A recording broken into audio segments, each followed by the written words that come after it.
Yes बच्चा party, आज की इस कॉलिगेटिव प्रॉपर्टीज़ की वीडियो के कंटिन्यूटी में चौथी प्रॉपर्टीज़ आज हम लोग डिस्कस करेंगे, क्योंकि प्रीवियस वीडियो में हम लोगों ने 3 कॉलिगेटिव प्रॉपर्टीज़ डिस्कस करी। And again when we start the topic, all the properties. So colligative properties are those properties which only depends upon the number of solute particles. तो कौन कौन सी हम लोगों ने 3 डिस्कस कर ली बेटा? पहली relative lowering of vapour pressure, of vapour pressure. दूसरी लोग ने डिस्कस करी थी equation of boiling point. Third हम लोग ने करी थी depression in freezing point. And one is osmotic pressure. Clear? तो आज हम डिस्कस करेंगे वो हमारी कौन सी प्रॉपर्टी है। फोर्थ वन है ऑस्मोटिक प्रेशर। और इस वीडियो में इस ऑस्मोटिक प्रेशर को डिस्कस करने से पहले इस टर्मिनोलॉजी के बारे में थोड़ी सी नॉलेज को कलेक्ट करेंगे। क्लियर? तो ऑस्मोटिक प्रेशर की जो हेडिंग है उसका सिंबल पाई है। Clear? Pi is abbreviated osmotic pressure. क्या है ऑस्मोटिक प्रेशर? इस ऑस्मोटिक प्रेशर को समझने से पहले इसकी एक और प्रॉपर्टीज हम कहेंगे ऑस्मोसिस, इसका समझना ज़रूरी है। तो ऑस्मोसिस जो है वो एक स्पॉन्टेनियस फ्लो होता है। अब फिर वही बात जो हमने आपको एक वर्ड बोला, स्पॉन्टेनियस फ्लो। और पहले की 3 कॉलिगेटिव में जब आप पूरी प्रॉपर्टी को पढ़ते हुए आ रहे थे तो उसमें 2 ही चीज़ें हम लोग करते थे, प्योर सॉल्वेंट की बात करते थे या सॉल्यूशन की बात करते थे। यस, एम आई राइट? इसी तरीके से इस चौथी कॉलिगेटिव प्रॉपर्टीज़ में भी करेक्टर तो हमारे पास यही दोनों होंगे, लेकिन इन दोनों करेक्टर में कौन कौन सी प्रॉपर्टीज़ आएंगी उसको अब हमें डिस्कस करना है। तो यहाँ पर जब हमने ऑस्मोसिस की डेफिनीशन को समझने की कोशिश, तो उससे पहले एक और भी छोटी सी डेफिनीशन इससे मिलती जुलती रिजेम्बलेंस में आप समझ सकते थे, डिफ्यूज़न। ठीक है? और डिफ्यूज़न का एक सिंपल सा एग्जांपल भी अगर आप अपने दिमाग में लेमन लैंग्वेज में देखिए कि अगर कोई बच्चा क्लास में परफ्यूम लगा के आ जाए तो कमरे में जैसे आप एंटर करते हो उसका परफ्यूम के सारे पार्टिकल्स पूरे रूम में स्प्रेड आउट हो जाते हैं। ये प्रोसेस कहलाएगी डिफ्यूज़न। यानी इस डिफ्यूज़न में कहीं पर भी किसी भी तरीके का ऑब्स्ट्रकल नहीं लगा। अगर वो पार्टिकल इवोपरेटिंग थे, वोलेटाइल करेक्टर के थे, तो वो पूरे के पूरे रूम में एक साथ स्प्रेड आउट हो गए। इट मीन्स कि अगर हम इसको डिफाइन करें, किसको? डिफ्यूज़न को, तो the spontaneous mixing of particle of the solute and the solvent to form a homogeneous mixture. ये तो केमिस्ट्री की लैंग्वेज हो गई कि हमने कहा कि सॉल्यूशन ये इसमें जाए, ये इसमें जाए और टोटल मिल करके एक होमोजीनियस सॉल्यूशन प्रिपेयर हो जाए। क्लियर? अब अगर हम सपोज कर लें कि हम इन दोनों को सॉल्वेंट और सॉल्यूशन में सारे के सारे पार्टिकल्स तो ना तो सॉल्वेंट के सॉल्यूशन में जाएं और ना सॉल्यूशन के सॉल्वेंट में जाए, दोनों प्रोसेस की बात कर रही हूँ मैं यहाँ पर अभी। और मैंने किसी प्रोसेस को कोई नाम नहीं दिया क्योंकि अभी केवल हमने डिफ्यूज़न कहा, जिसमें हमने आपको एक सिंपल सी बात कह दी थी कि spontaneous mixing of the particles of the solute and the solvent, और सॉल्यूट और सॉल्वेंट को मिलाया और सॉल्यूशन को बना दिया होमोजीनियस, तो वो तो डिफ्यूज़न हो गया। लेकिन अगर एक बीकर में हमने इसमें एक ये पोरस मेम्ब्रेन रखी, जिसे इस केमिस्ट्री में हमने एक वर्ड दे दिया सेमी परमिएबल मेम्ब्रेन। और देखने में देखिए तो ये पोरस मेम्ब्रेन की तरह हो गई। अब इस पोरस मेम्ब्रेन में एक साइड में हमने वाटर फिल कर लिया,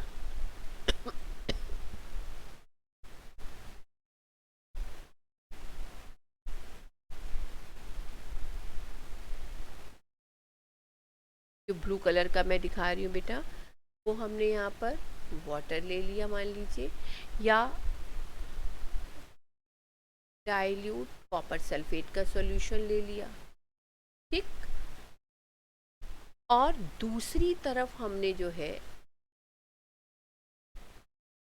यहाँ तक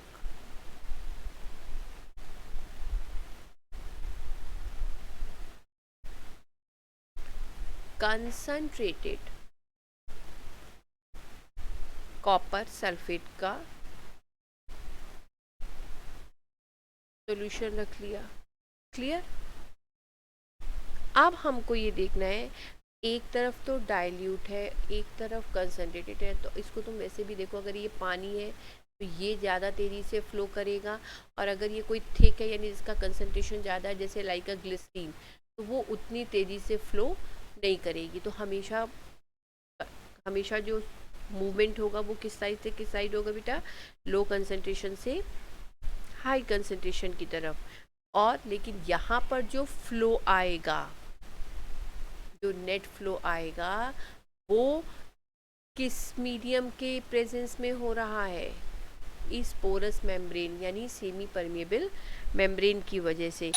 तब इस इफ़ेक्ट को कहा जाता है ऑस्मोसिस की प्रोसेस। यानी अब हमने इसकी डेफिनेशन क्या निकाल ली कि the spontaneous flow of the solvent molecules from solvent to the solution और less concentrated solution to a more concentrated solution through a semi permeable membrane। बस इस डेफिनेशन में ये एक वर्ड आएगा, थ्रू सेमी परमिएबल मेम्ब्रेन। तब इस process का नाम ऑस्मोसिस हो जाएगा। क्लियर? ऑस्मोसिस वर्ड भी बेटा ग्रीक वर्ड होता है, और इस ग्रीक वर्ड में इसका मीनिंग होता है पुश। पुश मतलब धक्का देना। क्या हो रहा है, ये डाइल्यूट वाला कंसंट्रेटेड की तरफ जब जाएगा तो इस सेमी परमेबल मेम्ब्रेन के बीच में से पास होता हुआ निकलेगा। क्लियर? यहाँ तक किसी का कोई डाउट नहीं? तो इसका मतलब अब हमारे पास दो तरीके की प्रोसेस हो गई, one is diffusion and another is osmosis. तो डिफ्यूजन में तो किसी मेम्ब्रेन की रिक्वायरमेंट नहीं थी, जबकि ऑस्मोसिस बिना सेमी परमेबल मेम्ब्रेन के पॉसिबल हो ही नहीं सकता था। क्लियर? और ऑस्मोसिस में डिफरेंस अगर कहा जाए तो ऑस्मोसिस में जो फ्लो है वो only solvent molecules and that too through semi permeable membrane, जबकि diffusion process the movement of the solvent as well as the solute molecules more directly into the each other, क्योंकि वहाँ पर हमें solution में केवल एक होमोजीनियस मिक्सचर बनाना था। Solute solvent में जाए, सॉल्वेंट सॉल्यूट में जाए, इससे कोई लेना नहीं था, होमोजीनियस मिक्सचर का एक कंसिस्टेंसी को तैयार करना था। क्लियर? और थर्ड हम एग्जाम्पल रख सकते थे कि ऑस्मोसिस को हम केवल सॉल्यूशंस के केस में डिस्कस कर सकते हैं, जबकि हम डिफ्यूज़न को solution as well as gases दोनों केस में डिस्कस कर सकते हैं। तो अगर हम आपसे डिफरेंस कर लिखने के लिए कहें, एक साइड में आप ऑस्मोसिस हेडिंग डाल दीजिए, एक साइड में आप डिफ्यूज़न हेडिंग डाल दीजिए। और जो मैंने आपको 4-5 पॉइंट बताए हैं, क्योंकि बोर्ड में अगर क्वेश्चन आएंगे 2 नंबर के तो 4 पॉइंट तो आपको लिखने पड़ेंगे। तो पहला पॉइंट ऑस्मोसिस में must, sorry,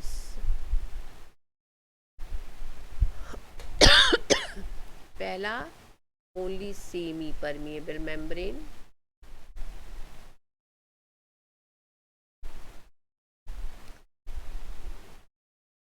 but diffusion no requirement.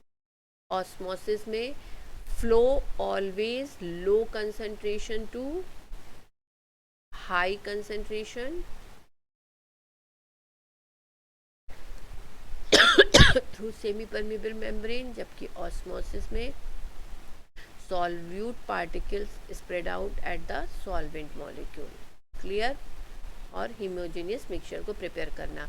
Osmosis only solution के केस में डिस्कस होगी, but the diffusion solution as well as gases, क्योंकि मैंने पहला एग्जाम्पल ही आपको जो डिफ्यूजन का दिया था, किसका दिया था? परफ्यूम का दिया था, क्योंकि वो तो गैस के पार्टिकल्स में ही वो स्प्रेड आउट होंगे। ठीक है।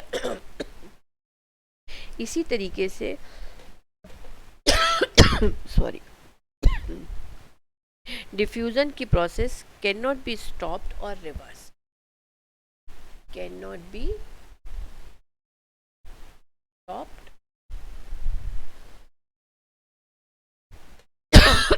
और रिवर्स्ड, जबकि यहाँ पर ऑस्मोसिस को हम रिवर्स भी कर सकते हैं और स्टॉप भी कर सकते हैं। लास्ट ही पॉइंट मैंने ये क्यों लिखा?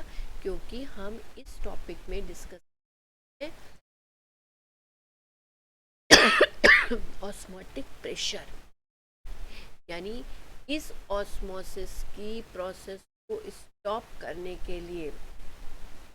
तो अगली हमारी जो हेडिंग है थी वो है ऑस्मोटिक प्रेशर। इसीलिए हमने लास्ट वाले पॉइंट पे ही आपको लाके रोका कि हम स्टॉप भी कर सकते हैं और रिवर्स भी कर सकते हैं। तो इसका मतलब ऑस्मोटिक प्रेशर उस हाइड्रोस्टैटिक प्रेशर के इक्विवेलेंट होती है जो किसी भी सिस्टम में ऑस्मोसिस की प्रोसेस को स्टॉप कर दे।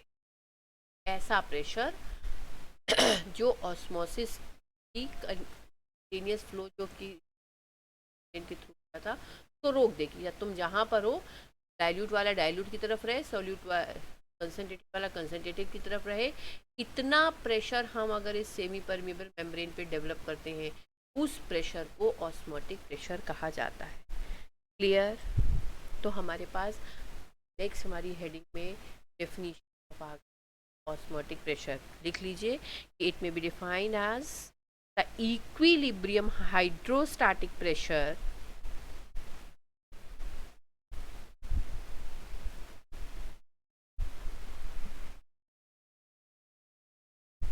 required to stop the phenomenon of osmosis.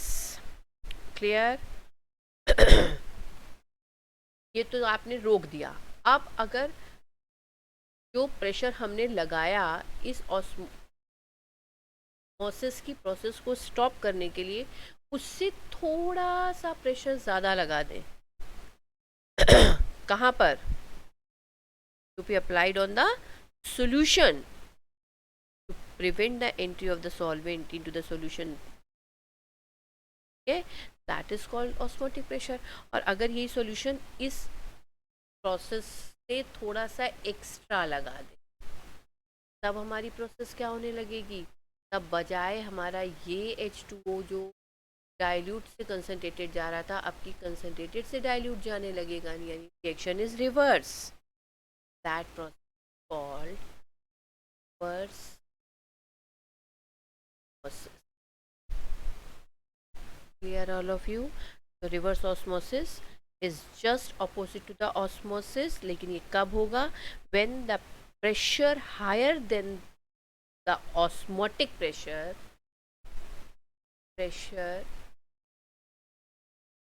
higher than osmotic pressure applied on the solution side, on the solution, the solvent will flow from the solution into the pure solvent through the semi permeable membrane. That process is called reverse osmosis. Clear all of you? तो ये कुछ terminology थी बेटा जो osmotic pressure को start करने से पहले आपको समझानी ज़रूरी थी। ऑस्मोसिस क्या है, डिफ्यूज़न क्या है, सेमी परमेबल मेम्ब्रेन क्या होती है, ऑस्मोटिक प्रेशर क्या होती है, दोनों में डिफरेंस क्या होता है, और रिवर्स ऑस्मोसिस क्या होती है। और यहीं पे एक नंबर के क्वेश्चन के लिए स्टार बना के पॉइंट लिख लीजिए कि बर्कले एंड हार्टले मेथड याद रह जाए आपके पास, नोट कर लीजिए। Berkeley and Hartley's method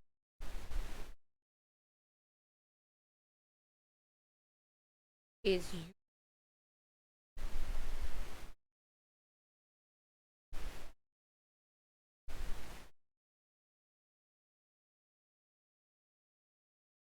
for the measurement of osmotic pressure।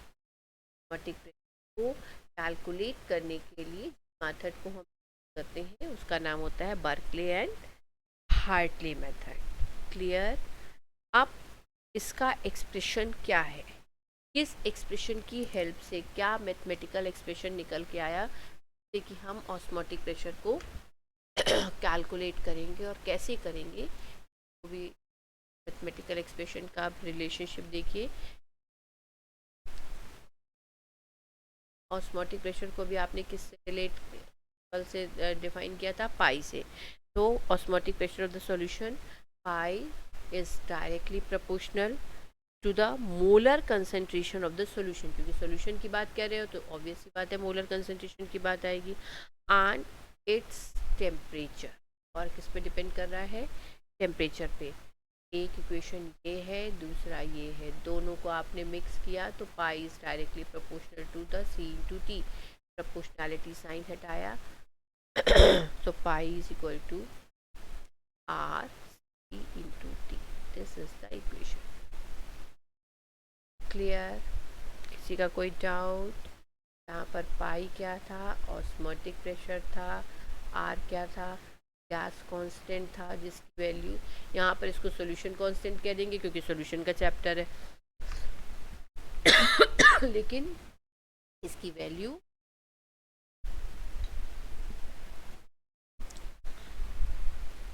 Gas constant की तरह ही होती है, कोई चेंज नहीं होता।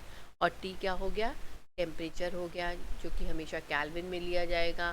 सी क्या हो गया? कंसंट्रेशन हो गया सॉल्यूशन का। तो इन तीन चीज़ों की हेल्प से हम किसी भी न्यूमेरिकल को सॉल्व करते हैं। अब क्वेश्चन तो वो आया कि मैम यहाँ तो हमें कहीं मोल्स दिख नहीं रहा, क्योंकि आपने तो ये कहा कि ये एक कॉलीगेटिव प्रॉपर्टीज़ है और कॉलीगेटिव प्रॉपर्टीज़ है तो नंबर ऑफ मोल्स पे डिपेंड करनी चाहिए। बच्चा पार्टी, ये कंसंट्रेशन कैसे डिफाइन होती है? Concentration is equal two moles upon volume in litre. तो अगर आपने इस टी की जगह पर एन अपॉन वी रखा तो फॉर्मूला आ गया pi is equal to N upon V into R into T. Cross कर दो, pi V is equal to N R T.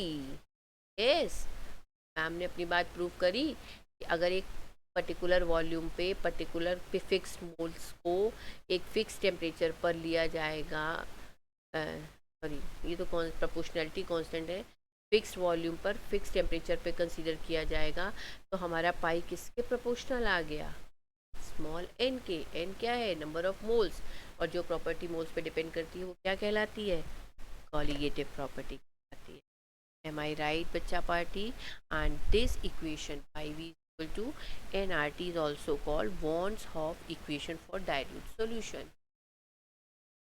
हम एक और नाम से याद रख सकते हैं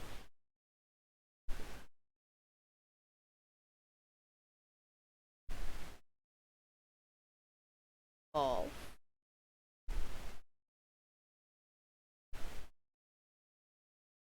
फॉर डाइल्यूट,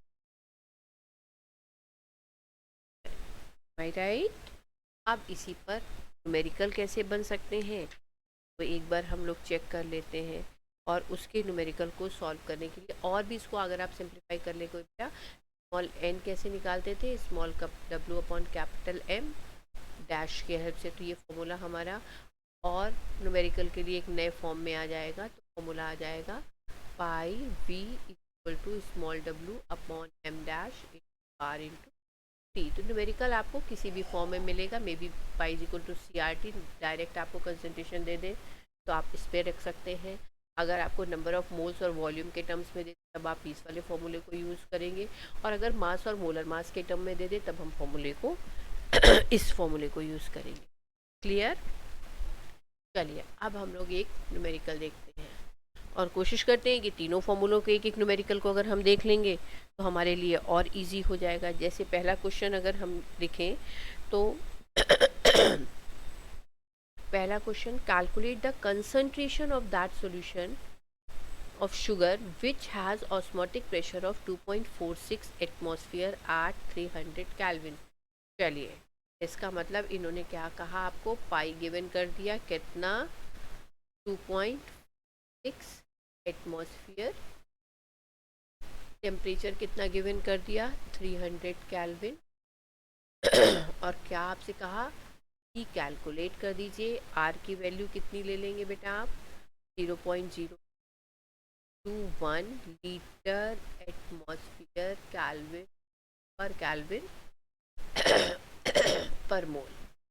अब आप देखो मैंने कहा ना एक एक करके सारे फॉर्मूले, तो पहला वाला फॉर्मूले पे ये वाला क्वेश्चन बेस्ड हो जाएगा क्योंकि हमारे पास पाई की वैल्यू गिवन है, हमारे पास टी की वैल्यू गिवन है, हमारे पास आर की वैल्यू गिवन है, हमें कैलकुलेट क्या करना था टी। तो सी इज इक्वल टू किसके बराबर आ गया, pi upon R into T. Values को लगा दीजिए, पाई की वैल्यू थी 2.46 ऑन इंटू 0.081, जैसे साइन याद हो गए, कितने 4 जीरो ऊपर हो गए, 3 जीरो 2 जीरो, इस डेसिमल को आपने हटाया तो ये 2 जीरो चलेगा, यानी अब हमारे पास रिजल्टेंट आ गया खाली 246 अपॉन 821 3। और जब आपने अप्रॉक्सीमेटली सॉल्व कर लिया जाता है 34.2 grams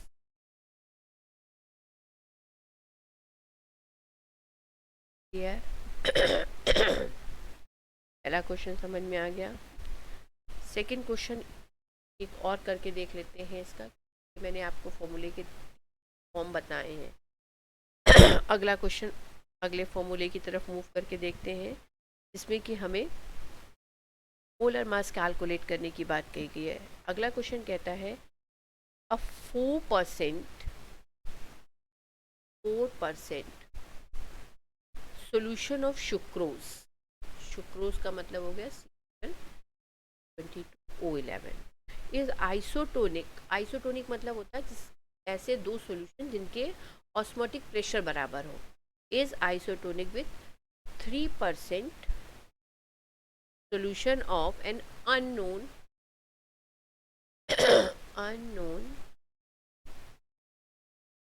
substance। Calculate the molar mass of the unknown। का मोलर मास निकालना है बेटा जी।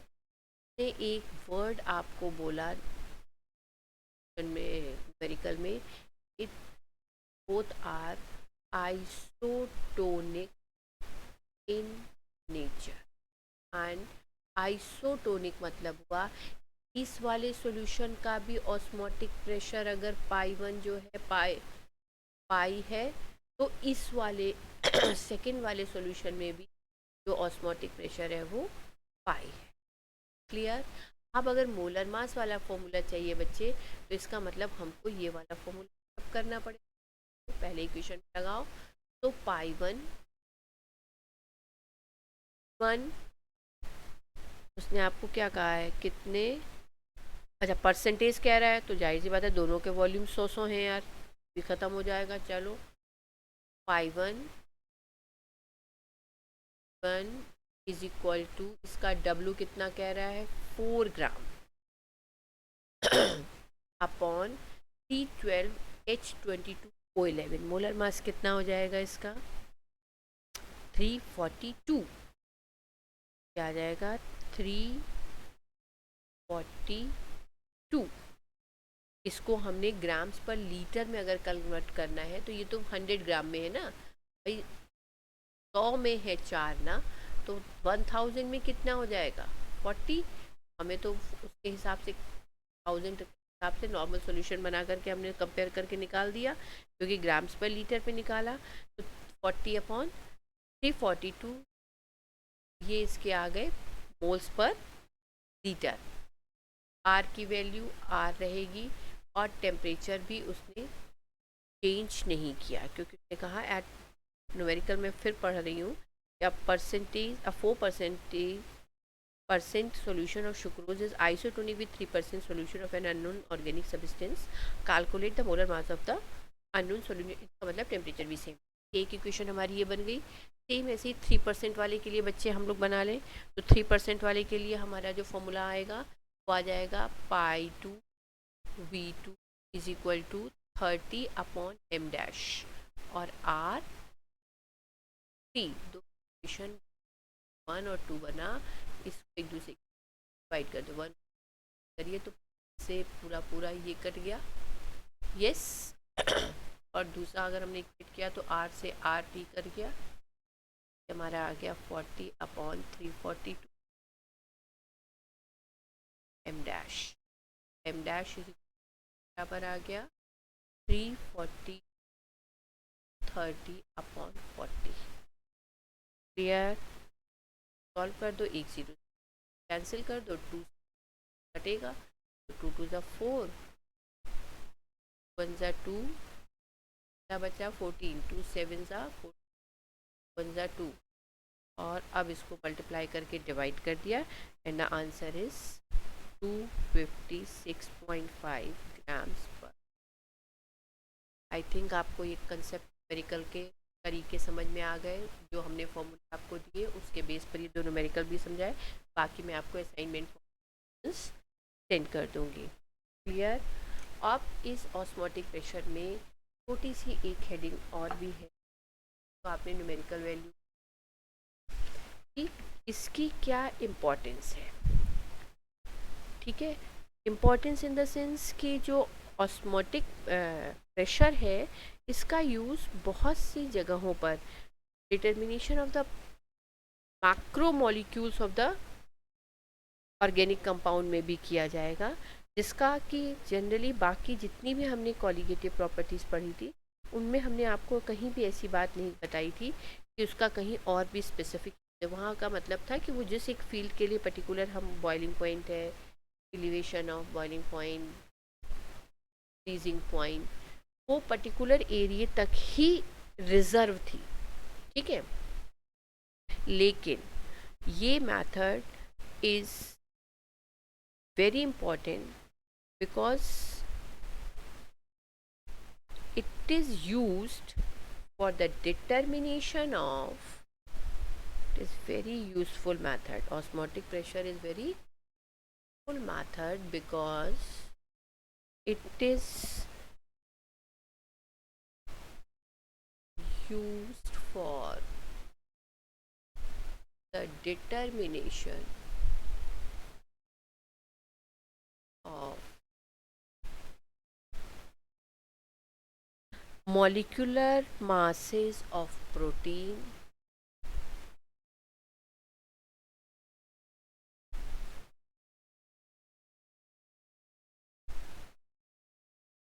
masses of protein, polymers and other macromolecules. Clear? लेकिन ये मेथड क्यों इम्पॉर्टेंट था, क्यों बाकी जगह जो कि हमने बाकी 4 मेथड पढ़े थे कॉलिगेटिव प्रॉपर्टीज़ के 3 रिमेनिंग, वो क्यों नहीं यूज़ हो सकते? Because rest of the three cannot be used because the changes observed in these properties are very small. क्योंकि जब हम यूज़ करते हैं तो बहुत चेंजेस आने चाहिए उनके मॉलिक्यूलर मासेस में, वो बहुत स्मॉल होते हैं, जो कि हम रेस्ट ऑफ द प्रॉपर्टीज से डिस्कस नहीं कर सकते. On the other hand osmotic pressure का ऑर्डर ऑफ, तो ऑस्मोटिक प्रेशर का ऑर्डर है कैलकुलेट करने का, वो 10⁻³ सेंटीमीटर तक है, जिसे हम ईजिली मेजर कर सकते थे in terms of mm. Clear? बहुत छोटी सी वेरिएशन को भी हम इसमें कैलकुलेट कर सकते हैं. क्लियर बच्चा? सेकेंड हम उसका डिस्कशन ले सकते थे कि जो elevation in boiling point method था वो बायोमोलिक्यूल सच एज प्रोटीन्स के लिए सुटेबल इसलिए नहीं था because these molecules are not stable at the high temperature.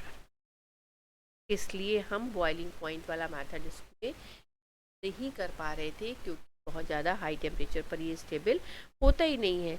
जबकि ऑस्मोटिक प्रेशर में हमारे पास can be measured at the room temperature.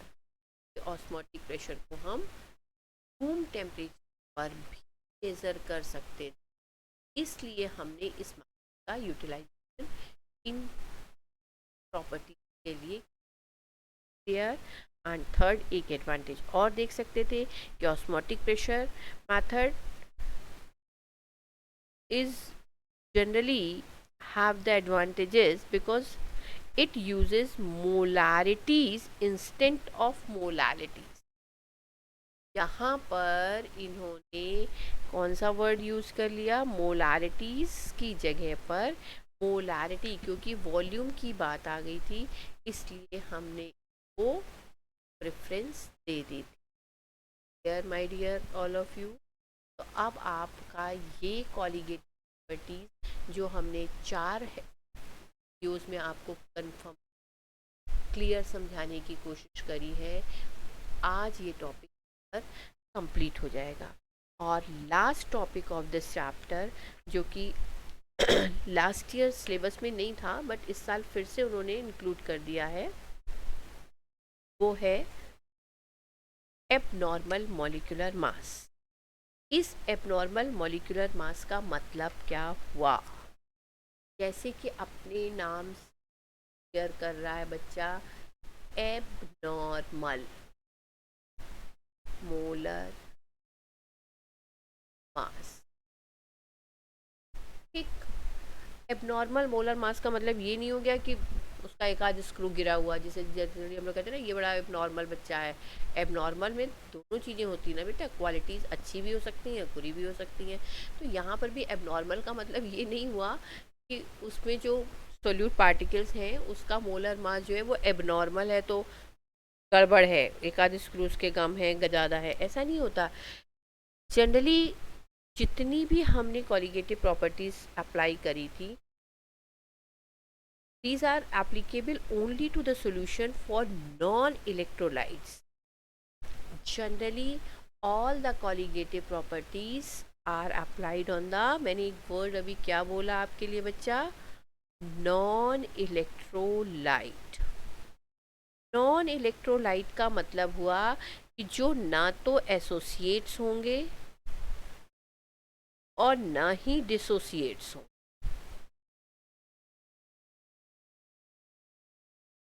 Solution बनाने में, सॉल्यूशन में जाने पर ना तो वो एसोसिएट हो और ना ही वो डिसोसिएट हो. ऐसे केसेस को हमने जब डिस्कस किया, ऐसे केसेस का हमने उन्हें जब एक इमेजिनेशन किया, नॉन इलेक्ट्रोलाइट सॉल्यूशन के बारे में स्टडी करी, उस केस के लिए तो हमारी कॉलिगेटिव प्रॉपर्टीज सही थी, कोई दिक्कत नहीं.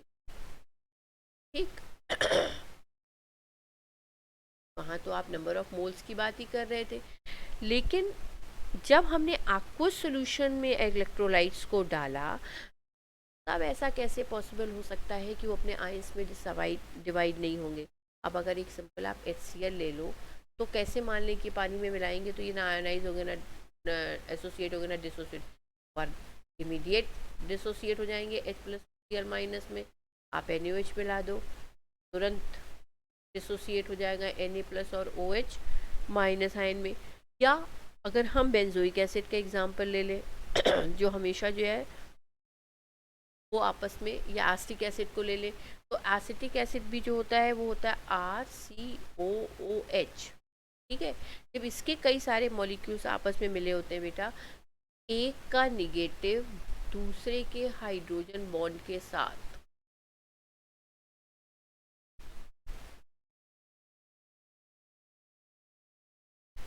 देखो इसको तो अलग अलग कलर से कर लो ताकि तुम्हें क्लियर रहे। RC, ये वाला RCOOH, ये एक एसिटिक एसिड, क्लियर। और इधर हमने दूसरा बनाया RCOOH, ये एसिटिक एसिड। तो जब दो एसिटिक एसिड आपस में आए तो एक एसिड का ऑक्सीजन यानी निगेटिव दूसरे के H के साथ बॉन्डिंग बनाता है, इसको बोलते हैं हाइड्रोजन बॉन्डिंग। तो क्या होगा जब हाइड्रोजन बॉन्डिंग में एक दूसरे के साथ ये कंबाइन हो जाएंगे, तो यहाँ पर तो ये एग्जाम्पल आ गया एसोसिएशन। तो जब ऐसी प्रॉब्लम्स आई कि जब सब्सटेंस को हमने एक्वस सॉल्यूशन में डिज़ोल्व किया वो आयोनाइज हो गए, या हमने कुछ को डिज़ोल्व किया जो कि एसोसिएट्स हो गए, वहाँ पर आकर के थोड़ा सा हमारी थ्योरी में चेंज आया, क्योंकि तब हम सेम प्रॉपर्टी को फॉलो नहीं करा सकते थे, क्योंकि वहाँ पर हम ये एज्यूम करके चल रहे थे कि हमारे नंबर ऑफ सॉल्यूट पार्टिकल जितने हम लेके चल रहे हैं वो पूरे के पूरे लास्ट तक सेम होंगे। तब जो मॉलिक्यूलर मास में डिफरेंस आता है, इसका मतलब डिफाइन करने के लिए अब हम इसको टर्म अगर लैंग्वेज फॉर्म में सेट करें तो when the molecular mass of the substance determined by the studying of any of the colligative properties comes out to be different than that of the theoretically expected value, the substance is said to show abnormal molecular mass। Clear, यानी एक molecular mass जो कि आप colligative property से इतनी देर से calculate कर रहे हैं, और एक जो थ्योरेटिकली ऑलरेडी होता है। ठीक है, थ्योरेटिकली जो मॉलिक्यूलर मास है उसको जब आप कैलकुलेट करते हैं, इन दोनों के बीच के मोलर मास के डिफरेंस को आप नॉर्मल मॉलिक्यूलर मास कहेंगे। क्लियर हो गई बात। और ये एबनॉर्मल मॉलिक्यूलर मास क्यों, कैसे, कहाँ डेवलप होते हैं, ये मैंने आपको इतनी देर से ऊपर के डिस्कस, या तो molecule when the solute is non ideal. ये कब होगा एबनॉर्मल मॉलिक्यूलर मास का कंसेप्ट, जब सॉल्यूशन इज